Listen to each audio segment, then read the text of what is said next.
ఎవరికైతే అర్జెంటుగా మనీ కావాలి అని అనుకునేటువంటి వారు ఖచ్చితంగా మనం చెప్పేటువంటి రెమెడీ చేశాక వితిన్ 1 వీక్ టు 11 డేస్ ఖచ్చితంగా చేసి వారే చెప్తారు బాగుంది అని. కామెంట్లలో కూడా చూస్తున్నాం సార్. వారి నమ్మకం వారు చేసేటువంటి పరిస్థితి. ఇప్పుడు మైత్రేయ ముహూర్తం అని చెప్పి నేను ఒక ముహూర్తం చెప్పా. సో నెంబర్ ఆఫ్ యూస్తో అది గత 2 ఇయర్స్ నుండి కూడా ఆ మైత్రేయ ముహూర్తాన్ని వినియోగించుకొని చాలామంది కూడా వారి అప్పులను కట్టుకున్న వాళ్ళు ఎంతో మంది ఉన్నారు. ఉన్నారమ్మా, కింద ఒరిజినల్ కామెంట్స్ ఎన్నో ఉన్నవి.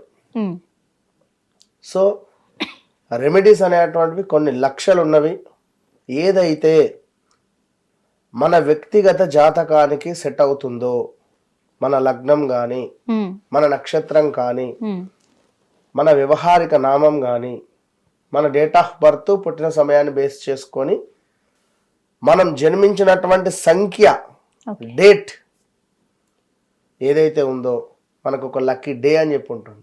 శనివారం రోజు పుట్టినటువంటి వారు ఎవరైతే ఉన్నారో వారు ఈ యొక్క గవర్నమెంట్ రిలేటెడ్ జాబ్కు ట్రై చేయడం కానీ, లేదా ఈ యొక్క గవర్నమెంట్ సెక్టార్లో మనీ ఇన్వెస్ట్మెంట్ చేయడం కానీ, ఏమైనా కాంట్రాక్ట్ వర్క్స్లో, లేదా ఆదివారం రోజు ఏమైనా కొన్ని ముఖ్యమైన బిజినెస్లు స్టార్ట్ చేయడము లాస్ అయిన వాళ్ళు ఉంటారు. ఆదివారం జన్మించిన వారికి శనివారం బాగుంది, దశమి అవుతుంది, మీరు మొదలు పెట్టండి అన్న ఇబ్బంది.